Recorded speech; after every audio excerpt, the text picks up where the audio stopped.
اعوذ باللہ من الشیطان الرجیم بسم اللہ الرحمن الرحیم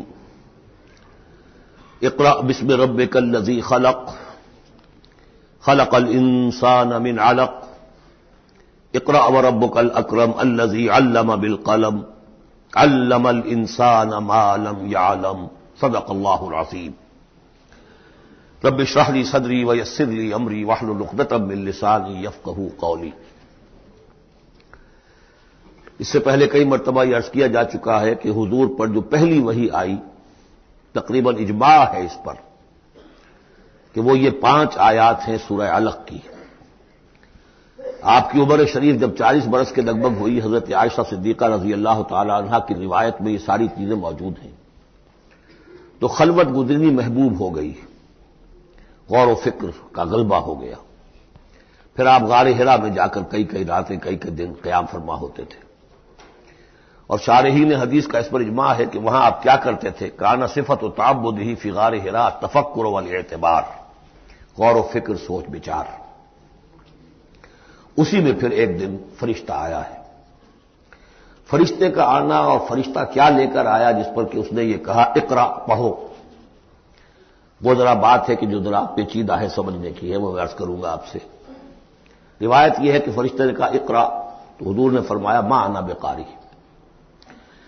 فرشتے نے اپنے ساتھ بھیچا لگا کر سینے کے ساتھ، پھر چھوڑ دیا، کہا کہو اقرا۔ حضور نے پھر کہا میں ما انا بقاری۔ تیسری مرتبہ پھر کیا، 3 مرتبہ کرنے کے بعد پھر یہ اقرا بسم ربک الذی خلق۔ تو اس میں میرے نزدیک وہ روایت صحیح ہے کہ یہ جو پہلی وحی آئی ہے یہ ما بین النوم والیقظہ، جبکہ آپ نیم بیداری اور نیم خوابیدگی کی کیفیت میں تھے، اور فرشتہ اس وقت ایک تختی پر لکھی ہوئی یہ آیات لے کر آیا تھا۔ ورنہ ظاہر بات ہے کہ آدمی پڑھا ہوا نہ ہو تب بھی اسی کی اپنی زبان میں کہا جا رہا ہو کہ یوں کہو، تو وہ تو کہنا مشکل نہیں تھا۔ 40 برس کی عمر تھی آپ کی، کوئی آپ بچے تو نہیں تھے، کوئی شے تھی کہ جس کو پڑھنا تھا۔ وہ جو پڑھنا ہے تو وہ اصل میں یہ اس عالم میں کہ جس کو آپ کہیں گے ما بین النوم والیقظہ، بیداری اور خواب کے بین کی کوئی کیفیت تھی جس میں کہ فرشتہ آیا ہے اور اپنی اصل ملکی شکل میں آیا ہے۔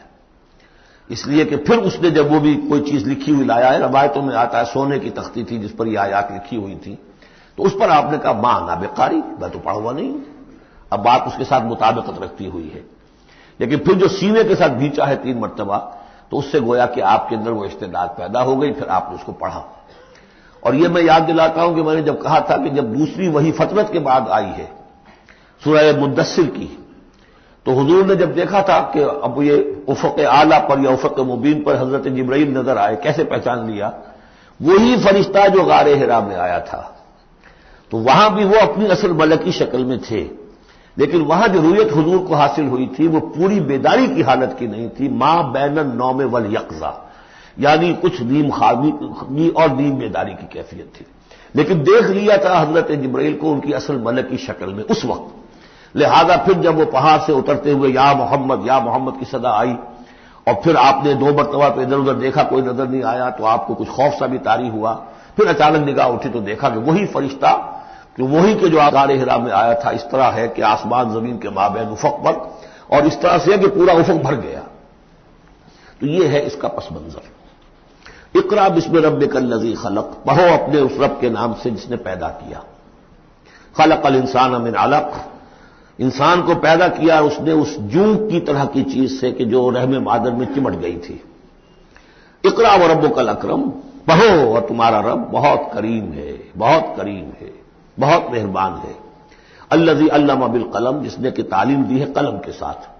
عام انسانی تعلیم قلم کے ذریعے سے ہے، حضور کے لیے قلم کے درجے میں فرشتہ ہے، فرشتے کے ذریعے سے حضور کو سکھایا گیا ہے۔ علم الانسان ما لم یعلم، اور انسان کو سکھایا ہے جو کچھ کہ وہ نہیں جانتا تھا۔ اس وحی سے، جیسا کہ میں نے بارہا عرض کیا ہے، اب 25واں 26واں دن ہے آج، کہ اس سے آپ کی نبوت کا ظہور ہو گیا۔ نبی تو پیدائشی طور پر نبی ہوتا ہے، لیکن اس کا ظہور ہوا ہے اس وحی کے ساتھ۔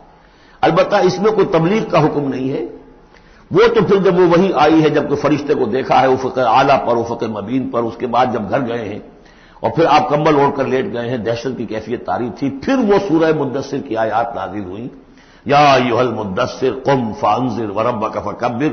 وہاں سے پھر آپ کی رسالت کا آغاز ہوا کہ اے لحاف میں لپٹ کر لیٹنے والے، اب کھڑے ہو جاؤ، انذار کرو، خبردار کرو لوگوں کو، اور اپنے رب کی کبریائی کا اعلان کرو اور اس کی کبریائی کے نفاذ کی جد و جہد کرو. یہ ہم پڑھ چکے ہیں کل سورہ مدثر میں. اس کے بعد میں نے عرض کیا تھا سورہ مدثر ہی میں 7 آیتوں میں حضور سے خطاب کے بعد پھر 3 آیتیں تھیں. فَإِذَا نُقِرَ فِي النَّاقُورِ فَذَلِكَ يَوْمَئِذٍ يَوْمٌ عَسِيرٌ عَلَى الْكَافِرِينَ غَيْرُ يَسِيرٌ. یہاں پھر دیکھیے، یہاں اب 3 آیتیں آ رہی ہیں، یہ آخرت کا فلسفہ بیان کر رہی ہیں. کَلَّا إِنَّ الْإِنسَانَ لَيَطْغَىٰ. کوئی نہیں، انسان طغیانی پر، سرکشی پر، زیادتی پر، ظلم پر، تعدی پر آمادہ ہو ہی جاتا ہے. کیوں ہو جاتا ہے؟ وہی حساس اور ذہین آدمی جو بیٹھا غور کر رہا ہے کہ یہ کیا ہو رہا ہے معاشرے میں، کیوں ظلم ہو رہا ہے، کیوں تعدی ہو رہی ہے، کیوں غلط روی لوگوں نے اختیار کی ہے. ہو جاتا ہے انسان. کیوں ہو جاتا ہے؟ الراہ استغنا، وہ اپنے آپ کو دیکھتا ہے کہ اس پر پکڑ کوئی نہیں. انگارہ زبان پر رکھوں گا تو جل جائے گی، جھوٹ بولوں گا کچھ بھی نہیں ہوگا، اگر میں کہیں زہر کھاؤں گا مر جاؤں گا، حرام کا مال کھاؤں گا کچھ نہیں ہوگا. کہ یہ دنیا جو ہے یہ فزیکل لاز پر چل رہی ہے، یہاں مورل لاز جو ہے آپریٹو نہیں ہے. اخلاقی قوانین ہے تو صحیح موجود، انسان کے نفس میں ہے، یہ اچھائی یہ برائی، لیکن دنیا جو چل رہی ہے اس میں ان اخلاقی قوانین کا کوئی دخل نہیں ہے. وہ صرف فزیکل لاز پر چل رہی ہے. آگ جلا دے گی اور جھوٹ سے کچھ بھی نہیں ہوگا، چھالا بھی نہیں ہوگا. اور آپ نے اگر کہیں پر سنکھیا کھا لیا تو مر جائیں گے، اور آپ حرام خوری جتنی چاہے کرتے جائیں کچھ نہیں ہوگا. یہ جو ہے کہ moral law is not operative, جبکہ فزیکل لا آپریٹو ہے. اس وجہ سے انسان جو ہے سرکشی پر، تعدی پر آمادہ ہو جاتا ہے. اب اس کا علاج کیا ہے؟ ان الی ربک الرجعی. یہ عقیدہ کہ تمہیں اپنے رب کی طرف لوٹ کر جانا ہے، حساب کتاب ہوگا، جواب دہی ہوگی. یہ یقین اگر دل میں بیٹھ جائے تو سیلف سینسر ہو جائے گا اس کے اپنے اندر. کوئی کام ایسا نہ کروں جس کی جواب دہی نہ کر سکوں، جانا ہے. گویا کہ حل جو ہے اس پورے معاملے کا، کسی معاشرے میں اخلاقی زوال آ چکا ہو تو صرف ایک ہے، اور وہ ہے آخرت کا یقین اگر ہوگا کہ ہر چیز کی جواب دہی ہوگی، حساب کتاب ہوگا. جس نے کوئی ذرے کے ہم بدل نیکی کمائی ہوگی وہ اس کو موجود پائے گا، اور ذرے کے ہم بدل بدی کمائی ہوگی. فمن یعمل مثقال ذرۃ خیرا یرہ ومن یعمل مثقال ذرۃ شرا یرہ. جب تک یہ نہیں ہوگا، واقعہ یہ ہے کہ انسان جو ہے ظلم، تعدی، جہاں کہیں بھی ہاتھ پڑ سکتا ہے کوئی نہ کوئی غلط حرکت کرے گا. اب اس کے بعد تیسرا حصہ وہاں تھا ولید بن مغیرہ سے متعلق، اور یہاں تیسرا حصہ جو ہے وہ متعلق ہے ابو جہل کے. ارایت الذی ینہا، کیا تم نے دیکھا اس شخص کو کہ جو روکتا ہے، عبدا اذا صلی، ہمارے ایک بندے کو جبکہ وہ نماز پڑھتا ہے.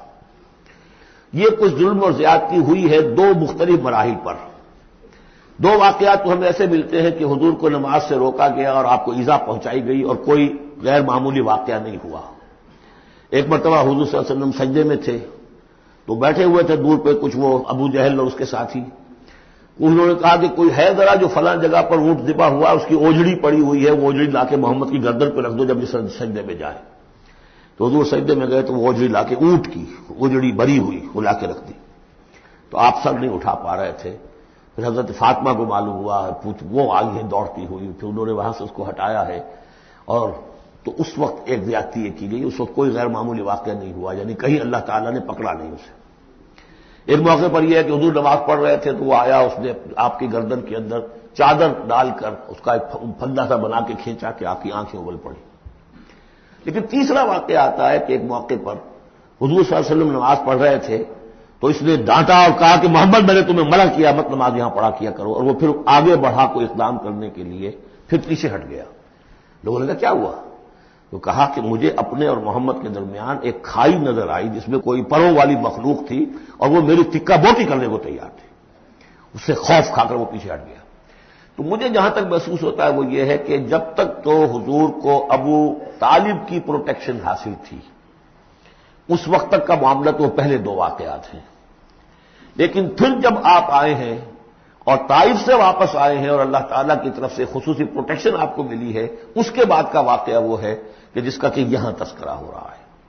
ارایت الذی ینہا، کیا تم نے دیکھا اس شخص کو جو روکتا ہے عبدن ہمارے ایک بندے کو اذا صلی جبکہ وہ نماز پڑھتا ہے، ارایت ان کان علی الہدی، کیا تم نے غور کیا اگر وہ شخص ہوتا ہدایت پر، یہی ابو جہل ہدایت کے راستے پر کاربند ہوتا، او ہمارا بالتقوی، یہ ہمت والا آدمی ہے، جرت والا آدمی ہے، بخیل نہیں تھا، اس نے یہی کہا تھا کہ بنی ہاشم نے اگر لوگوں کو غریبوں کو کھانے کھلائے ہم نے ان سے بڑھ کر کھلائے، ابھی تک تو ہم کندھے سے کندھا ملا کر آ رہے، وہ بخیل نہیں تھا، پھر جری تھا، بہادر تھا، میدان جنگ میں گیا ہے، لیڈ کیا ہے لشکر کو اپنے، اور جب گردن کاٹنے لگے تھے تو کہا تھا ذرا نیچے سے کاٹنا تاکہ نیزے کے اوپر چڑھاؤ گے تو معلوم ہو کہ اونچی گردن ہے کسی سردار کی گردن ہے، تو یہ چیزیں اس کے اندر تھیں، مرد میدان تھا، لیکن یہ ہے کہ وہ جو صدق بالحسنی والے معاملے پہ آ کے مار کھا گئے۔ لیکن یہ کہ اگر یہی شخص ایمان لے آیا ہوتا، ہدایت پر ہوتا، تقویٰ کی تعلیم دیتا، تو آپ سمجھیے پھر کیا ہوتا، گویا کہ ایک اور عمر فاروق مل گیا ہوتا اس امت کو۔ بالکل ان کی شخصیتوں کے اندر بڑا پیرلل انداز ہے، حضرت عمر بھی لڑنے بھڑنے والے آدمی، کشتیاں کرنے والے آدمی، ادھر سے جا رہے ہیں اس کو دھکا دے رہے ہیں، اس مزاج کے آدمی تھے، لیکن یہ کہ بہرحال ان میں وہ چیز موجود تھی کہ بخل نہیں اور بزدلی نہیں، ان دو چیزوں کے بعد جو ہے پھر یہ کہ تصدیق بالحسنی کے لیے اللہ تعالیٰ نے ایک راستہ کھول دیا ان کے لیے، تو ان کے وہ عمر فاروق بن گئے، اس لیے کہ دعا کی تھی محمد رسول اللہ نے۔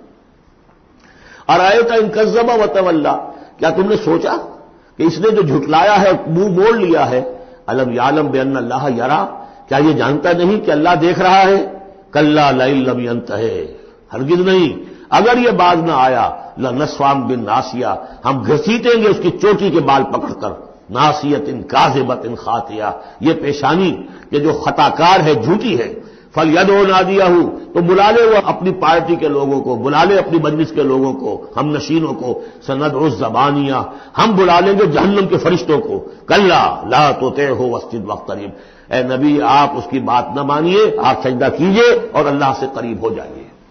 بارک اللہ لی ولکم فی القرآن العظیم ونفعنی وإیاکم بالآیات والذکر الحکیم۔